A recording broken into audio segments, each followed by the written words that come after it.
ಎಲ್ರಿಗೂ ನಮಸ್ಕಾರ. ನಮ್ಮ ಅಡುಗೆ ನಿಮ್ಮ ರುಚಿಗೆ ಸ್ವಾಗತ.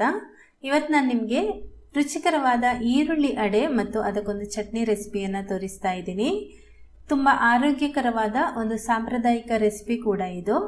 ಬನ್ನಿ ಈಗ ಇದನ್ನು ಮಾಡುವ ವಿಧಾನ ಹೇಗೆ ಅಂತ ನೋಡೋಣ. ನೀವಿನ್ನು ನಮ್ಮ ಚಾನಲ್ಗೆ ಸಬ್ಸ್ಕ್ರೈಬ್ ಆಗಲಿಲ್ಲ ಅಂದರೆ ದಯವಿಟ್ಟು ಸಬ್ಸ್ಕ್ರೈಬ್ ಮಾಡ್ಕೊಳ್ಳಿ. ಪಕ್ಕದಲ್ಲಿರುವ ನೋಟಿಫಿಕೇಶನ್ ಬೆಲ್ ಕೂಡ ಕ್ಲಿಕ್ ಮಾಡ್ಕೊಳ್ಳಿ. ಮೊದಲಿಗೆ ನಾನಿಲ್ಲಿ 1 ಕಪ್ನಷ್ಟು ಇಡ್ಲಿ ಅಕ್ಕಿಯನ್ನು ಪಾತ್ರೆಗೆ ಹಾಕೊಳ್ತಾ ಇದ್ದೀನಿ. ಇಡ್ಲಿ ಅಕ್ಕಿ ಇಲ್ಲ ಅಂದರೆ ನೀವು ದೋಸೆ ಅಕ್ಕಿ ಕೂಡ ಉಪಯೋಗಿಸ್ಕೊಳ್ಬೋದು. ನಂತರ 1 ಟೇಬಲ್ ಸ್ಪೂನ್ನಷ್ಟು ಉದ್ದಿನಬೇಳೆ, ಇದಕ್ಕೆ ನೀರು ಹಾಕಿಬಿಟ್ಟು ಸುಮಾರು 3 ರಿಂದ 4 ಸರ್ತಿ ಚೆನ್ನಾಗಿ ತೊಳೆಯಬೇಕು. ತೊಳೆದು ತಗೊಂಬಂದು ತೋರಿಸ್ತೀನಿ. ಈಗ ಅಕ್ಕಿ ಉದ್ದಿನಬೇಳೆ ತೊಳೆದಾದ ಮೇಲೆ ಅಕ್ಕಿ ಮುಳುಗುವಷ್ಟು ನೀರನ್ನು ಸೇರಿಸಿ ಸುಮಾರು ಕಮ್ಮಿ ಅಂದರೆ 2 ಗಂಟೆ ಅಥವಾ ನೀವು ಬೆಳಿಗ್ಗೆ ತಿಂಡಿ ಮಾಡೋದಾದರೆ ರಾತ್ರಿ ಇಡೀ ನೆನೆಯಲಿಕ್ಕೆ ಬಿಡಬಹುದು. ನಾನು ಇದನ್ನು ಬೆಳಿಗ್ಗೆ ಬ್ರೇಕ್ಫಾಸ್ಟ್ಗೆ ಮಾಡೋದ್ರಿಂದ ರಾತ್ರಿನೇ ನೆನೆ ಹಾಕಿಟ್ಟಿದ್ದೀನಿ. ಮುಚ್ಚಳ ಮುಚ್ಚಿ ಇಡ್ತಾ ಇದ್ದೀನಿ. ಈಗ ಬೆಳಿಗ್ಗೆ ನಿಮಗೆ ಅಕ್ಕಿ ಮತ್ತು ಉದ್ದಿನಬೇಳೆ ನೋಡಿ ತೋರಿಸ್ತಾ ಇದ್ದೀನಿ. ಚೆನ್ನಾಗಿ ನೆಂದಿದೆ. ಇದರ ಜೊತೆಗೆ ಒಂದು ಸ್ವಲ್ಪ ಸಾಫ್ಟ್ ಆಗಿ ಬರೋದಕ್ಕೆ ನೀವು ಅನ್ನ ಅಥವಾ ಅವಲಕ್ಕಿಯನ್ನು ಉಪಯೋಗಿಸ್ಕೊಳ್ಬಹುದು. ಅವಲಕ್ಕಿ ಹಾಕೋದಾದ್ರೆ ನೋಡಿ, ಈ ಕಪ್ನಲ್ಲಿ ಒಂದಿಷ್ಟನ್ನು ತಗೊಂಡು, ಇದು ಗಟ್ಟಿ ಅವಲಕ್ಕಿ.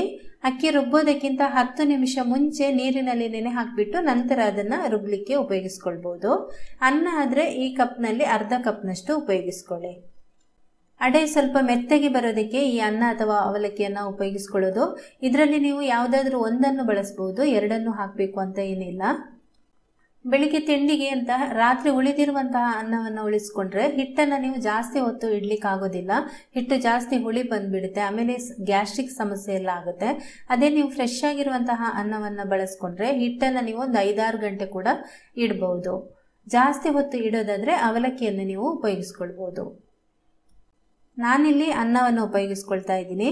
ನಂತರ ನೋಡಿ, ಕೈಯಲ್ಲಿ ಹಿಡಿದ್ರೆ ಒಂದಿಷ್ಟ ಆಗುತ್ತೆ. ಅಥವಾ ಈ ಕಪ್ನಲ್ಲಿ ಅರ್ಧ ಕಪ್ನಷ್ಟು ತೆಂಗಿನ ತುರಿಯನ್ನು ತುರಿದು ಇಟ್ಕೊಂಡಿದ್ದೀನಿ.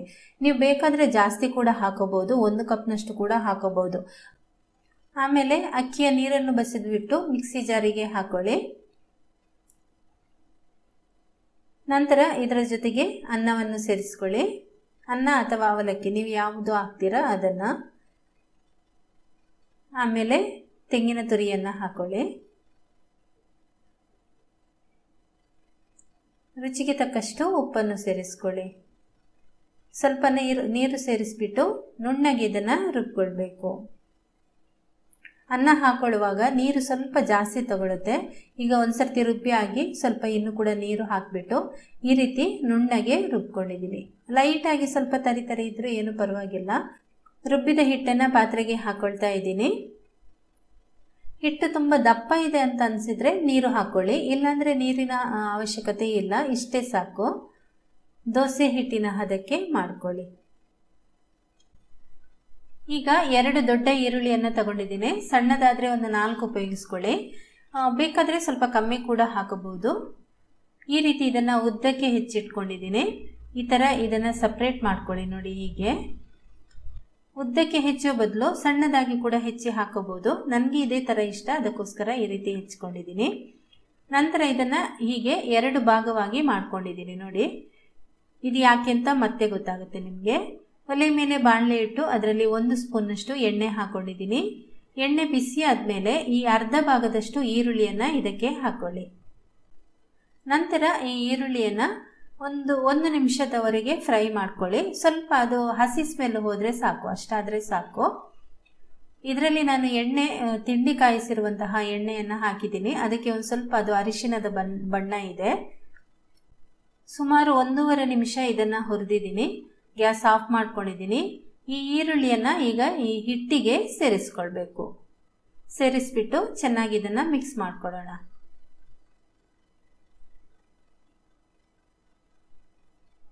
ನೋಡಿ, ಹಿಟ್ಟಿನ ಹದ ಈ ರೀತಿ ಇದೆ. ಒಲೆ ಮೇಲೆ ಕಬ್ಬಿಣದ ಹೆಂಚಿಟ್ಟಿದ್ದೇನೆ. 1 ಟೇಬಲ್ ಸ್ಪೂನಕ್ಕೆ ಎಣ್ಣೆ ಹಾಕೊಂಡಿದ್ದೀನಿ. ಅದು ಬಿಸಿ ಆದಮೇಲೆ ಅರ್ಧ ಟೀ ಸ್ಪೂನ್ನಷ್ಟು ಜೀರಿಗೆ, ಸ್ವಲ್ಪ ಕರಿಬೇವು, ಆಮೇಲೆ ಸ್ವಲ್ಪ ಈರುಳ್ಳಿಯನ್ನು ಹಾಕೊಳ್ತಾ ಇದ್ದೀನಿ. ಈರುಳ್ಳಿ ಹಾಕಿಬಿಟ್ಟು ಒಂದು ಅರ್ಧ ನಿಮಿಷ ಇದನ್ನು ಈ ರೀತಿ ಹುರಿಯಿರಿ.